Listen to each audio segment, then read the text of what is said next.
Hello. હાલો. મનસુખભાઈ, હું સાવરકુંડલાથી બોલું છું. સાવરકુંડલાથી? અમરેલી જિલ્લામાંથી સાવરકુંડલા. હવે એક અમારે તકલીફ પડી છે. કોણ બોલો? સાવરકુંડલાથી જીતુભાઈ ગાજીપરા પટેલ બોલું છું સાહેબ. લેવા પટેલ. હવે છોકરી વહી ગઈ છે દલિત સમાજમાં મારી. હવે ઈ ભણતી હતી અમરાપુર ભીમાણી કોલેજમાં. હા. ધાનાણી નું આવ્યું ને અમરાપુર સાહેબ. એમાં દલિત સમાજની દીકરીઓ હતી. એમાં એને લત લગાડી દીધી વિડીયો કોલ કરીને. હવે એને છોકરો તો જોયો નહોતો. પછી આ 5 તારીખે એને દવાખાને, એને પીરિયડ ની તકલીફ હતી ને તે દવાખાને લઈ ગયો તો. ઘેરે લઈ આવ્યો તો તમારી દીકરીને? હા, અને દવાખાને લઈ જાવી હતી ને એને 10 તારીખે રજા પડે એમ હતી. પછી હું 5 તારીખે લઈ આવ્યો સાહેબ. પછી બપોરે 12:30 ઘરે આવ્યો દવાખાને થી, એટલે મેં કીધું હવે તો હું લાઈટ આવી ગઈ છે એટલે હું વાડીએ જાય, ખાઈ પીને નવરા થઈ ગયા ને એટલે તે પાછળથી અમારા બા ને બાપુ જતા કે હું મહેંગી લઈ આવું, મારે ખાવી છે ને એટલે. પછી ઈ મહેંગી લેવા ગઈ જે આવી નથી, અને એનો લેટર આવી ગયો ને એમાં એવું આવ્યું છે આપણે બગસરા પાસે અડાળા છે ને એમાં ડાભી અટક છે અને સની નામ છે છોકરાનું, અને એના બાપુજી નામ જયસિંહભાઈ છે અને એના બાપુજી નામ મંજીભાઈ છે સાહેબ. ઓકે. એટલે છોકરીની ઉંમર કેવડી હતી? 18 વર્ષ ને 6 મહિના હતી સાહેબ. તો એને લગ્ન કરી લીધા હોય? હા, પ્રમાણપત્ર આવી ગયું, ખોટું તો નથી બોલતો સાહેબ. તો પછી એમાં એવું છે કે હવે કાયદાની અંદર છે ને એવી જોગવાઈ નથી કે 16 વર્ષની હોય ને હા તો એનો કેસ થઈ શકે. બરાબર સાહેબ. અત્યારે અમારી છોકરી ઘણી પટેલમાં વહી જાય છે એટલે એકાબીજાને પ્રેમ સંબંધ હોય એટલે, પણ એમાં શું છે કે 18 વર્ષની થઈ ગયા પછી એને ભારતીય બંધારણ મુજબ એને મુક્તતા મળેલી હોય છે. બરાબર સાહેબ. એટલે એની અંદર તમે કેસ થઈ શકે નહીં, ગુમસુતા લખાવી શકો ભાઈ મારી છોકરી મેગી લેવા ગઈ છે ને હજી પાછી એવી. ઈ ગુમ નો કેસ લખાયો અને એ બધું કોલ ડિટેલ ના આધારે બધું મળી પણ ગયું છે. હા. તો સાહેબ એ છોકરી પાછી લાવી હોય તો આવી શકે ખરી? ના આવી શકે. બરાબર. કેમ કે એમાં છે ને કાયદામાં એવી જોગવાઈ નથી. ઈ કેમ કે દીકરી જે તમારી આપણી દીકરી છે ને એ આપણી બાજુ નથી. હા સાહેબ. પછી દરબાર નો છોકરો લઈ જાય તો ભલે, દલિત નો લઈ જાય તો ભલે, દેવી પૂજક નો લઈ જાય તો ભલે, કેમ કે ઈ છોકરી 18 વર્ષની થઈ એટલે એને એનો જે ઉંમરનું પ્રમાણપત્ર ભાઈ હું પોતે મારા મગજથી યંગ છું એમ, એ સગીર નથી. બરાબર. એટલે સગીર નથી એટલે એને જે કાયદાનો છે એને સપોર્ટ મળે છે ઈ એને મળી જાય છે. એટલે પોલીસ પાસે પેલા સત્તા નથી પકડવી. બરાબર. હા, પોલીસ પાસે ઈ સત્તા નથી કે એને પકડી લેવી. અને એની પૂછપરછ કરવા ત્યાં બોલાવે એટલે છોકરી એમ કે ભાઈ મેં મારા રાજી ખુશીથી મારા આની સાથે મારું જીવન જીવવા હું સક્ષમ છું, મેં વિચારીને તી પછી મેં પ્રેમ લગ્ન કર્યા છે. બરોબર સાહેબ. એટલે મુદ્દો આખો ત્યાંથી ડાયવર્ટ થઈ ગયો. તો હવે સાહેબ છોકરી એમ કે મારે અહીંયા નથી જવું તો આવી જાય તો તમારે કેવું ન પડે ને. તો છોકરી પોતે જ 181 માં રિંગ કરે ભાઈ મને અહીંયા ત્રાસ આપે છે ને મારે અહીં રહેવું નથી, એટલે સીધા જ 181 ની પોલીસ જ તમને અહીંયા મૂકી જાય. બરોબર સાહેબ. કેમ કે ભણેલ ગણેલ જે છે એને બધી જ્ઞાન છે.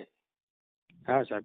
એટલે પોલીસ ઇન્વોલ્વ નથી થતી એનું કારણ ઈ છે કે 18 વર્ષની દીકરી છે, ભણેલ છે, એટલે એ કાયદો વ્યવસ્થા બધી જાણી શકે છે. કોઈને તકલીફ હોય તો 181 માં રિંગ કરે, એને નો રહેવું હોય તો 100 નંબરમાં ફોન કરે, એટલે તરત જ પોલીસ આવે અને છોકરીને પૂછે બેટા શું છે, તો કે મને અહીંયા ત્રાસ આપે છે મારે અહીં રહેવું નથી અને મને આવડા નીકળવા દેતા નથી. એટલે સીધું જ પોલીસ એને ત્યાંથી પોલીસ સ્ટેશનમાં લઈ આવે, જે તમારું નજીકનું પોલીસ સ્ટેશન હોય ત્યાં. ત્યાંથી પોલીસ તમારામાં ફોન કરે કે ભાઈ તમારી દીકરીને અહીંયાથી લઈ જાઓ, એને વાંકણે બળજબરી પૂર્વક લઈ ગયા હતા અને આવી રીતે તકલીફ હતી, એટલે હવે તમારી દીકરી અહીંયા પોલીસ સ્ટેશનમાં છે, એને તમે સંભાળી લ્યો. બરાબર સર. પછી તમારું નિવેદન લે ભાઈ સર આજ રોજ હું ફલાણા પોલીસ સ્ટેશન ની અંદર હાજર છું, મારી દીકરી ફલાણા જગ્યાએ વહી ગઈ હતી, જેમના ત્રાસ દુઃખ ગુજારતા મારી દીકરી હાલ પોલીસ મારફત મને સોંપે છે, એવું હું અહીંયા સાઇન કરીને સંભાળી લઉં છું. બરાબર સાહેબ. આનો આવો નિયમ હોય છે. એટલે એ દીકરીને અત્યારે પ્રેમ છે ને એટલે હમણાં 4-6 મહિના નહીં આવે. કોઈ પણ ની છોકરી 4-6 મહિના નો, કેમ કે અટાણીને ખવડાવે પીવડાવે હાંચવે એવું કરે એટલે અટાણીને તમને ન પાડી એને એકને જ પાડે. બરાબર સાહેબ. કોઈ પણ ની દીકરી, પછી તમે પટેલ ની દીકરી હોય તો ભલે, કદાચ મારી દીકરી હોય તો ભલે, કે પછી દેવી પૂજક ની દીકરી હોય તો ભલે, 18 વર્ણમાં કોઈ પણ ની છોકરી હોય, એ 18 વર્ષની થઈ ગયા પછી એને જે પ્રેમ કર્યો એટલે એને ઈ લોકો હાંચવે ને ખવડાવે પીવડાવે ને રખડવા લઈ જાય ને બગીચા બતાવે ને પછી જયારે બગીચા દેખાડવાનું બંધ કરે ને ચાર દિવાલું દેખાવાનું ચાલુ થાય ને પછી પાછી આવે. એનો ડિટેલ જાણીને અમે બગસરા અડાળા છે અહીંયા પ્રદીપભાઈ ભાખર, તમે નામ સાંભળ્યું છે, તાલુકા ભાજપ પ્રમુખ, અમે એની પાસે ગયા હતા. એને ડિટેલ જાણીને એક જ વહુડી છે અને એના છોકરાનો બાપો દારૂ વેચે છે. ઈ તો પછી વ્યવસાય એનો જે હોય તે, એનાથી આપણે કોઈ મતલબ ભલે ને, હું તમને વાત કરું સાહેબ. કેમ કે એનું કારણ છે ભાઈ કે ઈ જો દારૂ વેચતો હોય એને ઘરે ઓરડી ન હોય, પેલા તમને એ કીધું. હા સાહેબ. કેમ કે દારૂ વેચે એના પાસે પૈસા હોય એટલે એને ઘરે બંગલી હોય, એને ઘરે ઝૂંપડી ન હોય. જો ઝૂંપડી હોય તો ઈ મૂળ બધા ત્યાંસી હોય. બરાબર સાહેબ. કેમ કે આ બધી વસ્તુ શું છે કે જે કાંઈ તમારો બિઝનેસ છે જેમાં આવક પ્રમાણે એના મકાન હોય, આવક પ્રમાણે તમારો માભો હોય. હા, આ બધી આવક માથે હોય. હા બરાબર સાહેબ. આવક ન હોય તો ટટડિયું ન હોય, પંખા વગરની સાયકલ હોય. હા બરાબર સાહેબ. એટલે આ બધી વસ્તુ વ્યવસાય હોય છે. તમારું આખું નામ શું છે? મારું નામ ગાજીપરા જીતુભાઈ દેવરાજભાઈ. ગાજીપરા? હા. પટેલ છું સાહેબ. અરે કાંઈ વાંધો નહીં. અમારે પટેલ હોય કે આપણે કોઈ પણ હોય, અમારામાં કોઈ જાતિ ભેદભાવ નહીં. મને કોઈ કાસ્ટથી મારો કોઈ મતલબ. એટલે મને બધા સલાહ આપી, મને કે મનસુખભાઈ ને રાઠોડ સાહેબ ને મળો ને તો કદાચ થાય. એટલે મેં આગળ વિડીયોમાં જોઈ અને મેં તમારો નંબર લીધો અને મેં તમને ફોન કર્યો. ઓકે. એમાં શું છે કે અમારે કોઈ જ્ઞાતિ કે આ ઓલી જ્ઞાતિ હોય તેને મદદ કરવી ને આ જ્ઞાતિ હોય તેને અન્ય, અમારાથી કોઈ મતલબ ન હોય. અમારે બધાય અમારા બધા બરાબર સેવાનું કામ છે. અમારે કોઈ અમારો હોય જેનું પડખું ખેંચવું, ઓલો હોય જેને મદદ કરવી, એવું વાલા દવલાની અમારી નીતિ નથી. અમારી શું જરૂર છે એટલું પડતું તમને કેવડાવી. બરાબર. પણ કાયદો જે છે એની મેં તમને સલાહ આપી છે. બરાબર. હવે એમાં કઈ થાય નહીં. એટલે ઈ થાય એના માટે ઈ દીકરી ત્યાં નહીં રહેવું હોય. એટલે જે મારે સાંભળો કે આજે મારે નથી કહેવત છે કે ભાંગું ઠામ ક્યાં જાય? બરાબર છે. કહારે. હા, એમ જે તમારી દીકરી છે એને દુઃખ પડશે ને એવું કઈક થાય તે કાલે વાર તમારે ત્યાં જ આવશે. હા બરાબર સાહેબ. અને એની જિંદગીમાં સુખ હશે, એને કઈ પ્રોબ્લેમ નહીં હોય તો બાપુ આખી જિંદગી એની ભેગી રહે. હા એ તો બરોબર છે. સુખ હોય તો કઈ પ્રશ્ન જ નથી. હા ભાઈ, એમાં એવું છે કે અત્યારે આ બધું પ્રેમમાં કેવું હોય ભાઈ કે અત્યારે પ્રેમ કરતી વખતે છે ને મોટા મોટા લાલા બતાવે. હા બતાવે બધું, મારે આમ છે ને મારે આમ છે. હા, મારની એક છોકરો કામ કરતો ને તો એને ઈષ્ટામાં પ્રેમ કર્યો તો અમારું સર્વિસ સ્ટેશન ને બધું એને કીધું મનસુખભાઈ મારો માણસ. બોલો. શું કામ? ઓલી છોકરીને ફસાવવાટું. હા. હવે એનો પ્રેમ બતાવવાટું થઈને મને એનો માણસ મજૂર બતાવ્યો હતો કે મનસુખભાઈ મારો મજૂર છે. બોલો કેવું કામ કર્યું. કેવી વાત છે. એટલે ઈ મતલબ એવા એના બણગા મારી અને દીકરીઓને ફસાવાનું કામ હોય. પણ એની ઉંમર થઈ ગઈ એટલે આપણે એને ઈ ન કહી શકીએ કે છોકરી તું એની હારે ન રહી. બરાબર છે. આજે મારી દીકરી છે કે મારી કોઈ પરિવારમાંથી મારી બેન હોય અને તમારા છોકરા એને પ્રેમ હોય તો મારાથી એને ઈ પકડ નથી કરી શકાતી કે ભાઈ તું આવડા પટેલ છે ને એના ઘરમાં હું કામ ગઈ. બરાબર છે. કેમ કે ઈ મારો અધિકાર નથી. કેમ કે ઈ એની ઈચ્છા છે એટલે અહીંયા રહેવા રાજી છે. બરાબર છે. એટલે અમે એને સ્વતંત્ર અધિકાર આપી ભાઈ તારી ઈચ્છા હોય ને તારી જિંદગીમાં તને દુઃખ ન થાય એમ હોય. અમે અમારા પરિવારની દીકરી લેવા પટેલમાં છે. બરાબર છે. અમારા પરિવારમાંથી. હા. ઈ અને અમે અમારા ઘરે માંડવો નાખીને પરણાવી દીધી. બરાબર છે. યુટ્યુબમાં છે, તમે જોઈ લીજો. સર્વજ્ઞાતિ સમૂહ લગ્ન કર્યા તેમાં અમારે દલિત સમાજની દીકરી લેવા પટેલમાં રોટલા કરે છે. હા બરાબર છે. સાપર વેરાવળ રહે છે. હા, સાપર વેરાવળ. હા, અને એના અમે લગ્ન કરી દીધા, માંડવો નાખીને લગ્ન કરી દીધા. બરાબર છે. કે ભાઈ તમારે એકાબીજાને પ્રેમ હોય ને તમારી જિંદગી સારી રીતે જાતી હોય તો અમને કઈ વાંધો નથી. બરોબર છે. અમારે તો હું તમારે ગમે ત્યાં તારે જીવવાનું તો છે જ. હા ગમે ત્યાં જીવવાનું છે. છોકરો સારો હોય અને તારું પરિવારમાં સુખી રહેતો હોય તો અમારે ક્યાં ત્યાં તને ઘરે રાખવાની છે?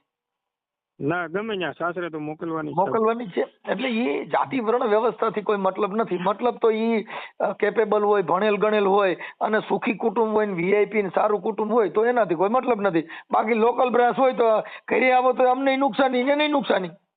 હા બરાબર સાહેબ. આજે મારે સાંભળો સારો માણસ હોય તો અત્યારે ક્યાં કાસ્ટ છે વિઝન છે, પણ મૂળ લોકલ હોય તો નુકસાની. હા લોકલ હોય તો નુકસાની. કેમ કે આપણે ઘરે એકબીજાના પરિવારથી આપણે જાવું આવવું તો એ હારો માણસ ઘરે આવે સારું લાગે, પણ ઓલો છેલ્લી ક્વોલિટી નો આવે તો તમને નુકસાન ને એને નુકસાન. હા બરોબર, બે થી નુકસાન. હા એમ એક માણસ આવે તો ઘર રૂડું બની જાય ને એક માણસ આવે તો ઘરનું પથારી ભરી જાય. હા સાહેબ એવું બને. એટલે અમારું કોઈ કાસ્ટ વિઝન નથી, પણ મુદ્દો એવો છે કે હવે એ દીકરી ભેગી ભણતી હતી ને એનો કોઈ પણ વસ્તુથી છે ને એને પ્રેમ સંબંધ બંધાણો હોય ભેગા ભણવાથી. હા ભણવાથી. હા એ ભણતો નતો, એ રાજકોટ સ્ટુડિયો ડીજે સ્ટુડિયો છે ને એમાં નોકરી કરે, દાડીએ જાય છે. એમાં શું છે કે પાકો અભિપ્રાય ન હોય કે કાંઈ ઇન્સ્ટાગ્રામ માંથી પ્રેમ થયો હોય, કાં ફેસબુક થી પ્રેમ થયો હોય, આવી બધી કાંઈ બંબાલ થઈ હોય. હા સાહેબ. હા એટલે પ્રેમ છે ને ઈ ભેગા રહેવાથી કે હારે રખડવાથી થાય, એમના મેરે મેરે નો થાય. હા એમને મેળે મેળે નો થાય. હા કેમ કે ટીબી નો રોગ છે ને હેઠું પાણી પીવાથી થાય, એકાબીજાના ચેપી રોગ છે એટલે એમાંથી લાગે, બાકી ઓમ નો થાય. નો થાય. હા સાહેબ. આ પ્રેમ રોગ છે, ચેપી રોગ છે. એટલે ઘરે ભણવામાં આપણી દીકરી કોના સંગમાં છે, કોની હારે છે, એ બધું આપણે જોવું પડે. હા સાહેબ એ બની ગયું. જેની બેનપણીયું છે ને ઈ એની કેવી બેનપણીયું છે, ઈ બેનપણીયું નું સ્ટેટસ શું છે, ઈ જોઈને પછી ભણાવવાની. ભણતર છે નકર ન્યા ભણવાનું મેલ પડતું ને સિનારવું હાલતું હોય. હા એવું જ થયું સાહેબ. એ છોકરીઓ છે ને એને દિવાળીએ બીજી બે છોકરી નહોતી ને કાઢી નાખી આ રીતે. હા બસ બસ. એટલે મતલબ શું હોય ખબર છે કે એકાબીજાની બેનપણીઓ આ એનું ધ્યાન રાખે ને ઓલી આનું ધ્યાન રાખે. હા એવું થયું. ઓલી આને યારે વાત કરાવી દે, આના મોબાઈલ માંથી ઓની યારે વાત કરી દે. એટલે આવા અહીંયા ખાનગીકરણ હાલતા હોય છે. હા એવું હાલી ગયું ને. પણ જે નબળું માણસ, નબળા માણસની દીકરી હોય, જેનું શિક્ષણમાં ધ્યાન છે, બીજા કોઈ હારે પનારો નથી, એવી દીકરી હારે ભણતી હોય તો કોઈ દી કાંઈ થાય નહીં, નો થાય તો. હા પણ લોકલ બ્રાન્ચ હારે ભણતા હોય એટલે આવો બનાવ બને. હા બને સાહેબ. સંગત ફેર થઈ ગયું સાહેબ. સંગત ફેર થઈ ગયો એટલે એનાથી કાંઈ હોય બરોબર. એટલે એમાં કાંઈ ટેન્શન ના લેતા. બીજી મારા જેવી કાંઈ જરૂર પડે તો મને કેવડાવજો. ભલે, થેન્ક યુ. સાહેબ આભાર તમારો. ઓકે સાહેબ. ઓકે. સીતારામ. સીતારામ. અને આપણે આ જે કાંઈ તમે કાયદાની જે સલાહ લીધી એ તમે વાયરલ કરવા માંગો છો તો હું સોશિયલ મીડિયામાં નાખું? હા તો સાહેબ નાખો ને તમ તારે. કાંઈ વાંધો નહીં, તમારો ફોટો આમાં મોકલજો. ભલે જાઓ સાહેબ. જી અત્યારે જ મોકલી દીજો, પછી મારી પાસે ટાઈમ નહીં ગયો. એ ભલે જાઓ સાહેબ. હા.